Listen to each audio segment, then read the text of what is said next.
오늘 우리가 함께 읽은 시편 49편 말씀은 시편의 분류상 지혜시로 분류가 됩니다. 오늘 말씀 3절을 보면 분명히 밝혀주고 계시죠. 내 입은 지혜를 말하겠고 내 마음은 명철을 작은 소리로 읊조리리로다. 자, 지금 지혜를 말한다 그래요.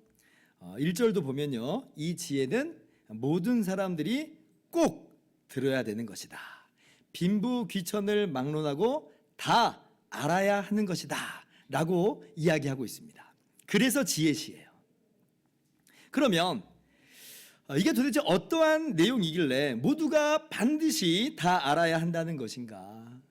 뭐가 그렇게 중요하길래 좀 궁금해져요.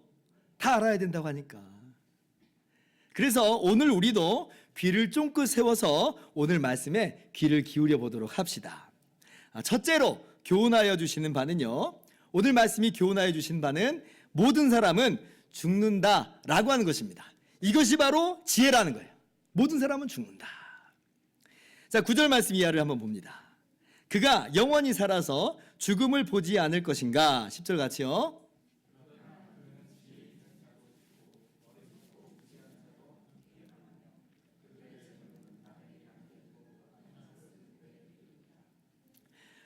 모든 사람은 다 죽는다는 거예요. 목사님, 그럼 당연히 모든 사람들이 죽죠. 안 죽는 사람이 어디 있어요? 너무 당연한 말씀이신데. 다 아는데 이게 뭐가 지혜예요, 목사님? 예, 맞아요. 우리가 다 이미 잘 알고 있는 사실입니다. 그런데 알고는 있지만 우리가 얼마나 이 사실을 직시하면서 살고 있는지는 좀 별개인 것 같아요. 무슨 말이냐면, 우리가 다 죽는 것은 알고 있지만 그러나 아직은 내 차례는 아니야, 내 차례는 멀었어 하고 죽음을 나하고는 좀 비껴서 서 있는 것으로 그렇게 생각하는 경향이 있다는 겁니다. 그러다 보니까 우리가요, 이 세상을 살아갈 때 마치 나는 안 죽을 것인 것 마냥, 마치 나는 영원히 살 것인 것 마냥 그렇게 살아갈 때가 많아요. 죽음을 전혀 의식하지 않고요, 그러니까 죽음을 전혀 준비하지 않고 그렇게 살아갑니다. 어떻게 하든지 살궁리를 하지 죽음에 대해서 진지하게 생각해 본 적이 없다라고 하는 거예요. 그렇죠? 살 생각만 하지 죽음에 대해서는 생각을 안 하잖아요. 여러분, 그러나 사실 죽음은 우리에게서 그렇게 멀리 떨어져 있지 않습니다. 제가 어저께도요, 어느 집사님 어머니께서 돌아가셨다는 소식을 듣고 장례식장에 찾아갔어요. 죽음이 그렇게 멀지 않더라고요. 가까워요. 물론 이분은 연세가 많으시고 요양원에 오래 계셨어요. 그래서 본인도 또 유족도 얼마간은 준비를 한 상태라고 할 수 있습니다. 그러나 그렇지 않고 우리 인생 주변을 살펴보면 정말로 급작스러운 경우가, 그래서 너무나 안타까운 경우가 종종 있어요. 작년 여름에 아는 집사님에게서 갑작스러운 기도 요청을 받았습니다. 이분이 카페를 운영하시는 분인데요, 근데 그 매장 매니저로 일하는 25살 청년이 어젯밤에 갑자기 뇌출혈로 쓰러졌다는 거예요. 카페를 오픈할 때부터 계속 지금 같이 해왔던 친구인데, 근데 이제 뇌출혈로 쓰러져가지고 병원에 실려갔는데 병원에서는 가능성이 없다고 하면서 기도해달라는 그런 요청이었습니다. 너무 갑작스럽죠? 어저께까지만 해도 매장에서 멀쩡하게 일하던 그 청년이, 그 젊은 친구가 오늘은 병원 중환자실에 뇌사 상태로 누워 있다는 게 이게 믿겨지지가 않는 그런 사실인 거예요. 근데 그런 일들이 있어요. 그리고 결국 3주 만에 안타깝게도 세상을 떠났다라고 하는 그런 소식을 나중에 듣게 되었습니다. 여러분, 모든 사람은 죽습니다. 부자도 죽고 가난한 사람도 죽어요. 귀한 사람일지라도 죽고 천하다 하는 사람도 죽습니다.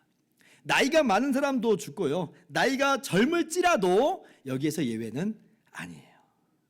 이게 너무나 평범한 진리이지만 우리가 너무나 쉽게 지나치기도 하는 그런 진리다라고 하는 것이에요.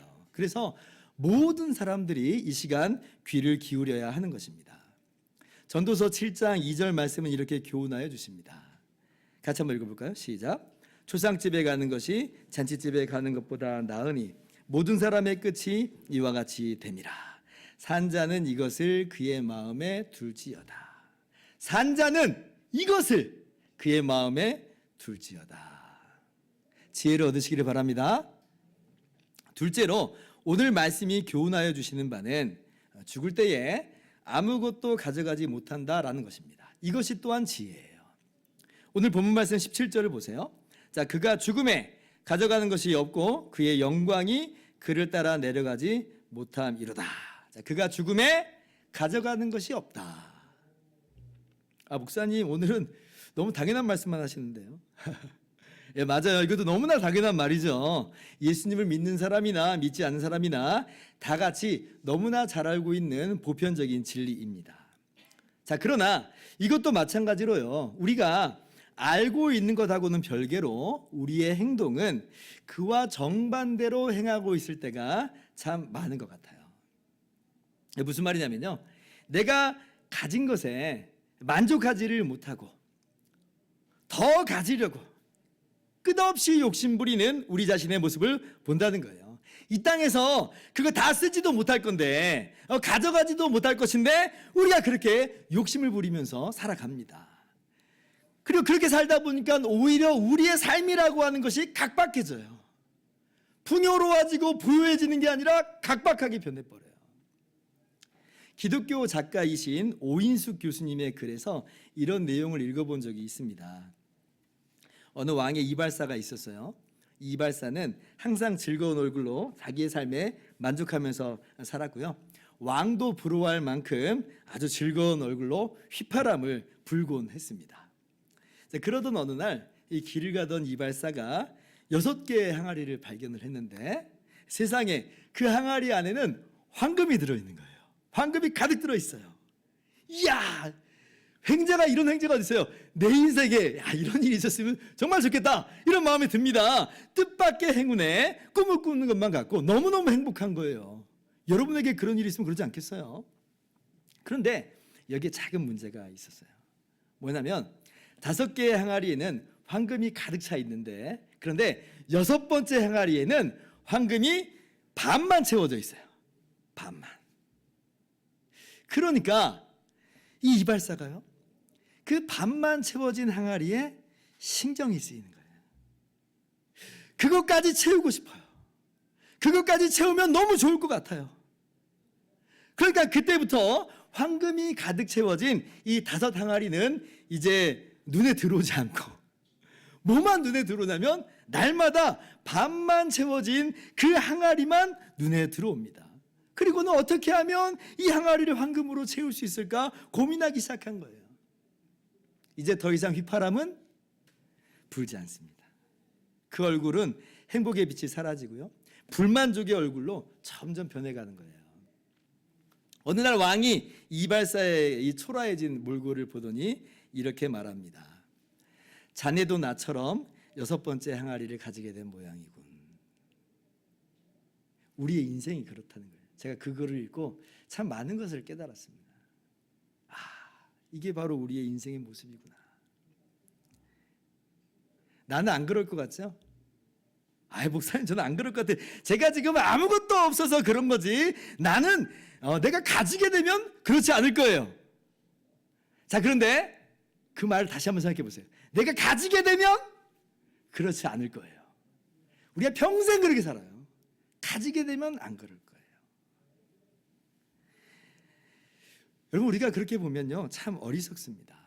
없는 것, 뺏긴 것에 몰두되어 있고 지금 가진 것에는 만족할 줄을 몰라 해요. 죽을 때 우리가 아무것도 가져갈 수 없음에도 불구하고 끊임없이 더 가지려고만 하는 거예요.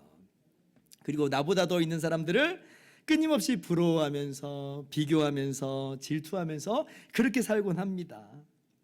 그러나 오늘 성경은 분명히 말씀해요. 16절 말씀 보세요. 사람이 치부하여 그의 집에 영광을 더할 때에 너는 두려워하지 말지어다. 저 사람이 엄청 앞서가는 것 같아 보이고 나는 뒤쳐져 가지고 평생 이렇게 살 것만 같은 두려움이 엄습한다는 말이에요. 그래서 내가 더 악착같이 살아야겠구나, 내가 더 애써야 되겠구나, 이런 마음이 우리의 인생을 장악하기 시작합니다. 때로는 심지어 하나님의 계명도 무시하고 세상의 말에 귀를 기울이면서 살아가야만 할 것만 같은 그런 충동이 들기도 한다는 거예요. 그러나 두려워하지 말라. 아까 17절 뭐라고 말씀하셨어요?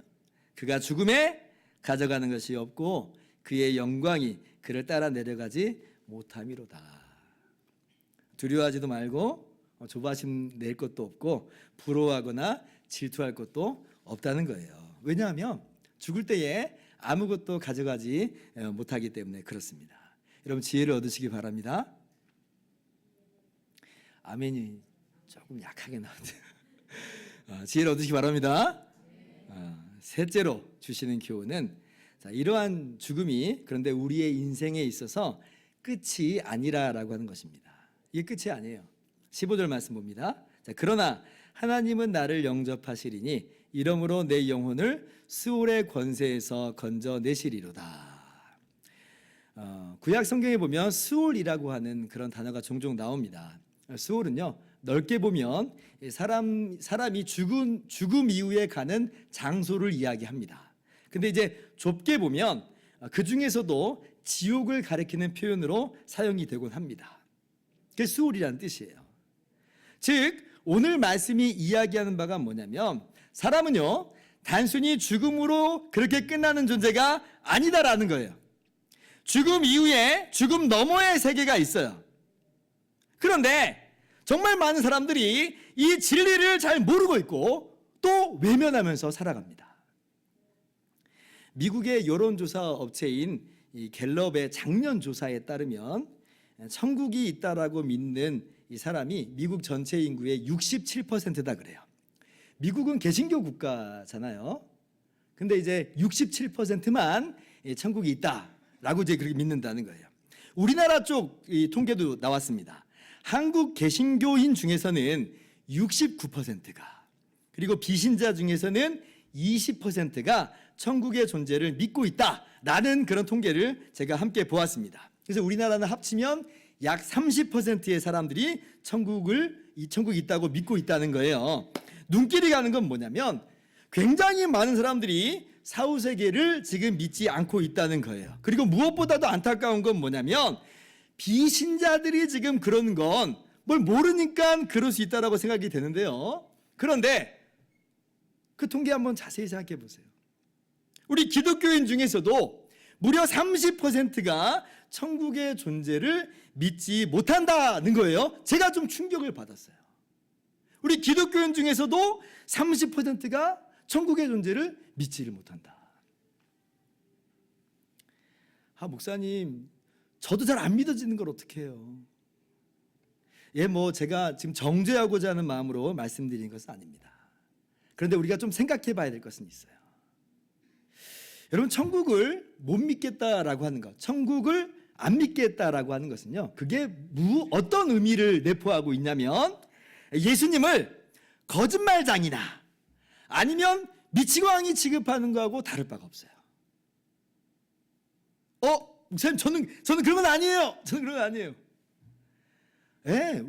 우리 기독교인이라면 예수님을 그렇게 생각할 사람은 한 명도 없을 거예요. 예수님 믿는데 예수님을 그렇게 생각할 사람이 어디 있겠어요? 자, 그런데 여러분, 이 두 가지 개념이 연결되어 있어요.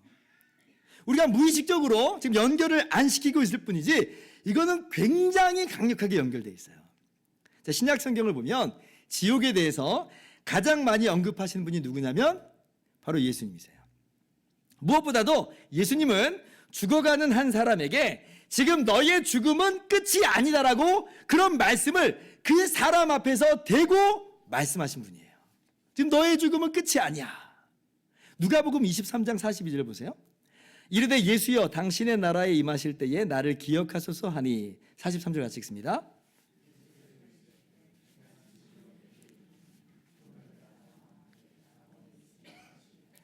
자, 지금 이게 어떤 상황이냐면요, 예수님께서 우리의 죄를 대신해서 십자가에 못 박혀 죽으시는 그 상황입니다.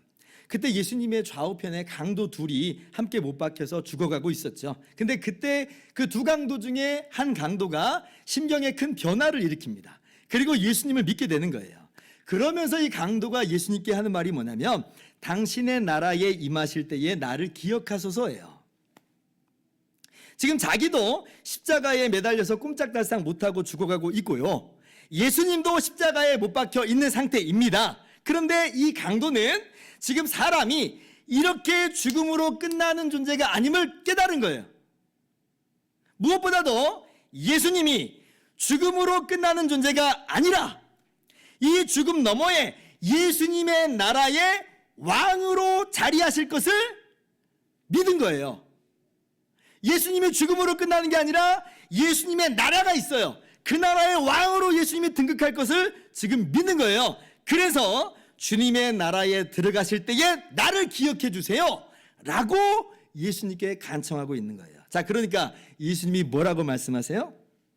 내가 진실로 너에게 이르노니 오늘 네가 나와 함께 낙원에 있으리라.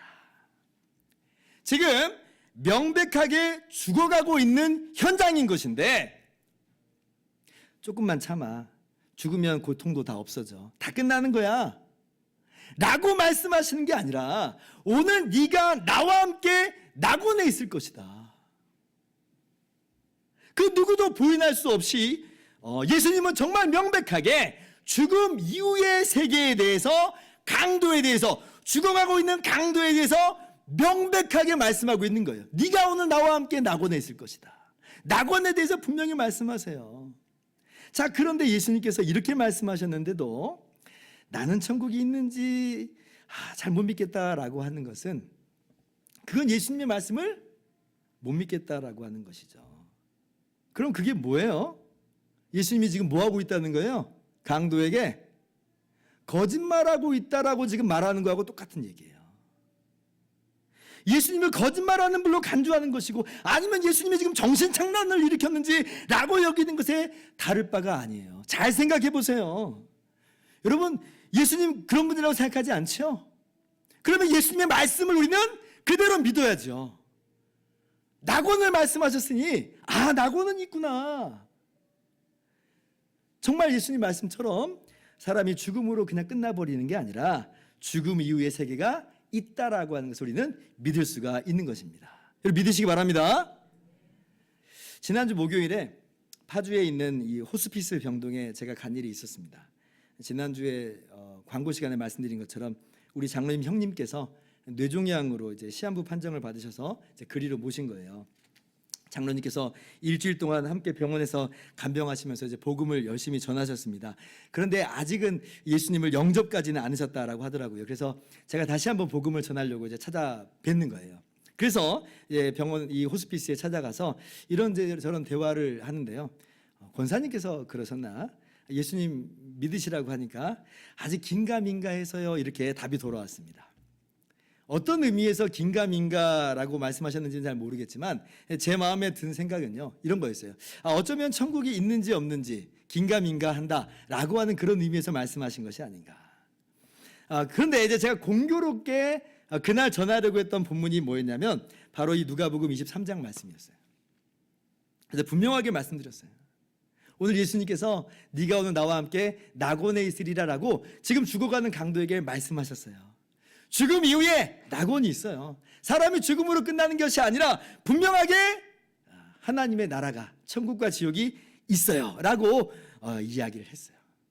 은혜의 복음을 그리고 전했죠. 사랑하는 성도 여러분, 이 귀한 지혜를 여러분 모두도 깨달아 아실 수 있기를 주님의 이름으로 축원합니다. 네 번째 오늘 말씀해 주시는 교훈은 우리 인간에게 이렇게 죽음이 끝이 아닌 것인데 죽음 이후에 가는 곳이 각기 다르다는 거예요. 이것이 지혜예요. 오늘 말씀 13절 이하를 봅시다. 이것이 바로 어리석은 자들의 길이며 그들의 말을 기뻐하는 자들의 종말이로다. 그들은 양같이 수월에 두기로 작정되었으니 사망이 그들의 목자일 것이라. 15절 말씀.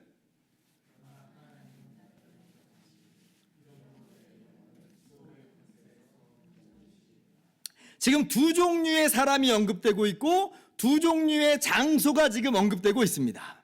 먼저는 수월로 가는 사람들이 있죠. 자, 그런데 시편 기자는 지금 확신하기를 뭐라고 말하냐면 그러나 하나님께서는 나를 수월에서 건져내실 것이다. 이렇게 말씀하고 있어요. 지금 두 부류의 사람이 나눠지고 있는 거예요. 여기 수월은 일반적인 의미에서의 죽음이 아닌 것을 우리가 알 수 있죠. 왜냐하면 일반적인 의미로서의 죽음은 모든 사람에게 공평하잖아요. 똑같잖아요. 차이가 있지 않아요. 근데 지금 차이가 있다라고 하는 것은 지금 단순히 죽음의 상태를 말하는 게 아니라 이 수월은 죽음 이후의 상태를 말하는 거예요. 이를테면 지옥이에요. 마치 이 세상이 전부인 것처럼 살아가는 사람들, 그래서 재물이야말로 법과 정의라고 말하는 사람들, 죽음과 죽음 이후를 전혀 준비하지 않는 사람들, 한마디로 평생을 하나님 없이 산 사람들은 수월로 갑니다. 그래서 그들을 어리석은 자들이라 그러죠. 그리고 그 어리석은 자들을 따라가는 어리석은 사람들이야 그렇게 말씀을 해요. 그러나 그런 어리석은 자들과 전혀 다른 결말을 맞이하는 사람들이 있어요. 이 시편 기자 보세요. 오늘 지혜를 말하면서 뭐라고 지금 이야기해요? 그러나 하나님은 나를 영접하시리니 이러므로 내 영혼을 수월의 권세에서 건져내시리로다. 우리는 그러나 저러나 모든 사람들이 다 천국 갔으면 좋겠다 이렇게들 생각을 하곤 합니다. 설마 하나님은 사랑이시라는데 아무리 죄를 지었기로서니 지옥에 보내시겠어? 라고 생각을 하고 싶은 거예요.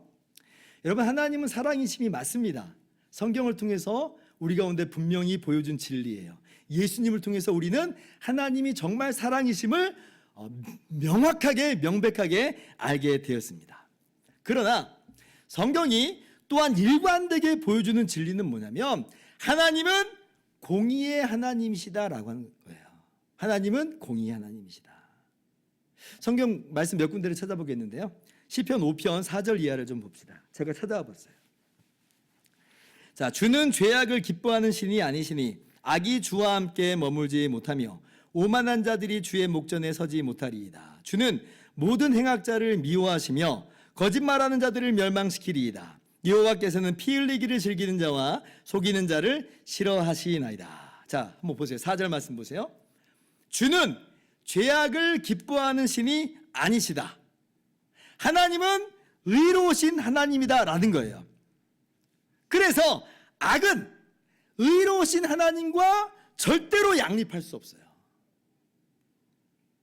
한번 생각해 보세요. 악을 용납하시는 의로우신 하나님, 이게 지금 이해가 돼요? 이건 모순이잖아요. 있을 수가 없어요. 악을 용납하시는 의로우신 하나님이라고 하는 것은 있을 수가 없어요. 성경은요, 악이 하나님과 함께 머물지 못한다라고 분명히 말씀합니다. 그러므로 악한 사람, 죄인은요, 그 지은 죄에 대해서 하나님의 의로우신 판결을 받아요. 그게 바로 공의예요. 공의. 공의는 뭐냐면 의를 기준으로 해서 행한 대로 보응한다는 말이에요. 하나님은 의로우신 하나님이요, 하나님은 공의로우신 하나님이십니다. 또 한 구절 봅시다. 시편 89편 14절 말씀 이렇게 말씀합니다. 의와 공평이 주의 보좌의 기초다. 의와 공평이 주의 보좌의 기초다. 시편 97편 2절도 동일하게 말씀합니다. 의와 공평이 그의 보좌의 기초로다. 여러분, 기초라고 하는 말은 무슨 의미예요? 기초. 기초가 흔들리면 어떻게 돼요? 그 위에 세워진 건물은 다 무너지는 겁니다. 와르르 무너져 버려요. 기초는 흔들리지 않는 거예요. 기초는 변하지 않는 겁니다. 자, 그런데 뭐가 기초라는 거예요? 하나님의 의와 하나님의 공의가 바로 그 기초라는 거예요. 하나님은 의와 공의로 온 세상을 통치하십니다. 그게 바로 주의 보좌의 기초라는 말이에요. 자, 그러면 여러분, 이 기초가 변하겠어요? 구약에서는 하나님이 의와 공의의 하나님이셨다가 신약에 와서는 이제 더 이상 그렇지 않은 것처럼 그렇게 생각될 수 있겠어요? 아니요. 의와 공의가 하나님의 보좌의 기초라니까요. 흔들리질 않아요. 하나님은 여전히 의로우신 하나님이요, 공의의 하나님이세요. 우리가 이것을 망각해서는 안 될 것입니다. 그렇기 때문에 그러나 저러나 우리 모두가 다 그냥 다 천국 가는 일은 없는 거예요.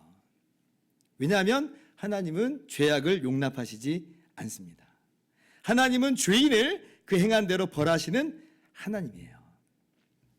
그럼 문제가 뭐예요?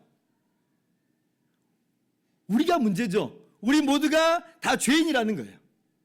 빈부 귀천을 막론하고 죄인 아닌 사람이 없습니다. 말로 죄짓고 행동으로 죄짓고 생각으로 마음으로 죄를 짓습니다. 특히 심각한 게 말이죠. 뭐 욕설은 기본이고 뭐 험담에 모함에 뭐 뒷담화에 거짓말에 무슨 저주와 폭언에 정말 우리의 입술을 보면 난리도 난리가 아니에요. 우리의 입술을 통제를 못해요.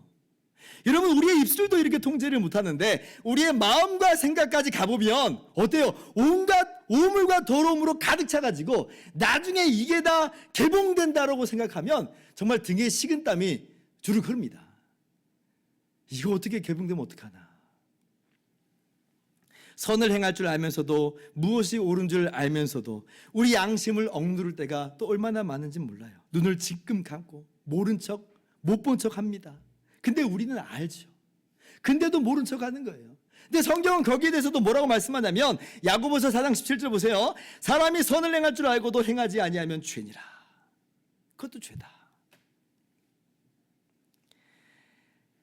그래도 우리가 하나만 잘 못하고 나머지는 다 잘하고 있습니다 라고 혹시 생각하시는 분이 있을지 모르겠는데 냉정하게 생각을 해보면 과연 그럴까요? 우리가 하나만 잘못하고 있고 나머지 9개는 잘하고 있습니까? 전혀 아닐 거예요. 우리 스스로도 알아요. 근데 설사 그런다고 해도 여러분 그 하나에서 무너졌다는 것은 이미 하나님의 의로우심에 전혀 어울리지 않아요. 하나님은 양립하시지 않아요. 악과. 야고보서 2장 10절 말씀 같이 읽습니다. 시작. 누구든지 온 율법을 지키다가 그 하나를 범하면 모두 범한 자가 되나니. 그 하나를 범하면 모두 범한 자가 된다. 하나님 말씀을 항상 모든 것대로 다 준행하지 않으면 하나님 앞에서 죄인에 불과하다는 거예요. 그래서 성경이 우리들에게 말씀하는 게 뭐예요? 의인은 없나니 하나도 없으며 모든 사람이 죄를 범하였음에 하나님의 영광에 이르지 못하더니. 그래서 사람은요 그 누구도 하나님 앞에 설 수가 없는 거예요. 아무리 많은 재물이라고 해도 그걸 설사 하나님께 다 갖다 바친다고 해도 그 재물이 그 사람의 영혼이나 다른 사람의 영혼을 구원해낼 수가 없어요. 살 수가 없어요. 그 재물로는 살 수가 없는 거예요. 제가 예전에 시편에 이런 말씀이 기록되어 있는 걸 보고 제가 깜짝 놀란 적이 있어요. 그 말씀이 어디냐면 오늘 49편 7절 8절이에요. 봅시다. 아무도 자기의 형제를 구원하지 못하며 그를 위한 속전을 하나님께 바치지도 못할 것은 8절 같이 읽습니다. 그들의 생명을 속량하는 것이 너무 엄청나서 영원히 마련하지 못할 것이니라. 와, 세상에 이런 말씀이 이미 구약에 기록이 돼 있었구나.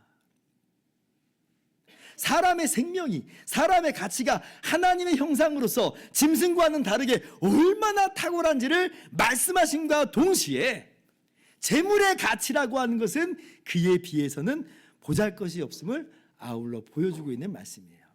아무리 많은 재물이라도 그 재물로는 그 사람을 살 수 없다.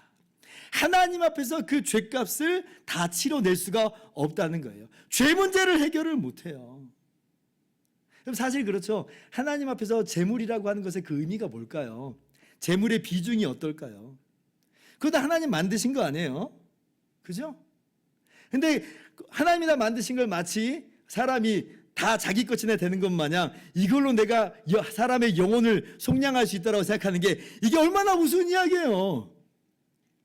우스갯소리로 제가 이런 얘기도 합니다. 하나님은요 지금도 우리 꿈속에서 숫자 6개만 미리 알려주시면 우리는 순식간에 부자가 됩니다.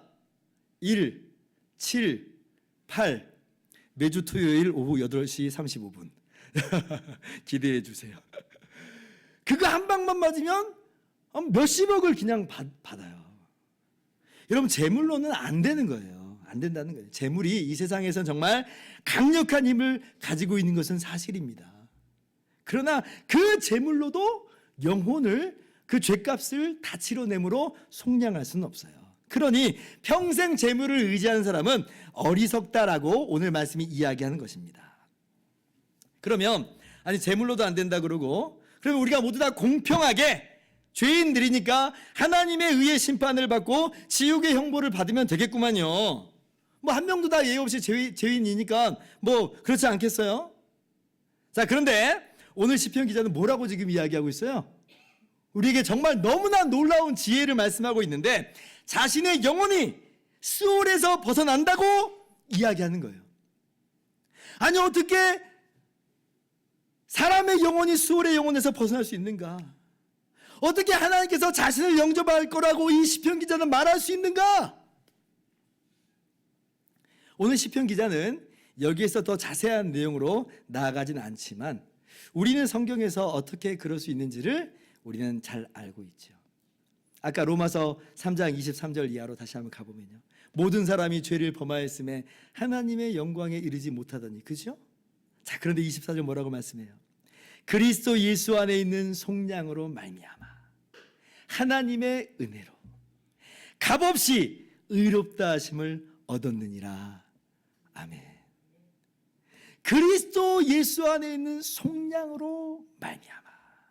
속량이라고 하는 말은 값을 주고 샀다 이 말이에요. 값을 다 치렀다 이 말이에요. 그리스도 예수께서 속량하셨다. 우리가 그 값을 치러낼 수 없기 때문에 하나님께서 하나님의 아들을 우리를 위해서 이 땅에 보내주셨어요. 무한하신 하나님이신 예수님께서는 친히 사람이 되어서 이 땅에 오셨습니다.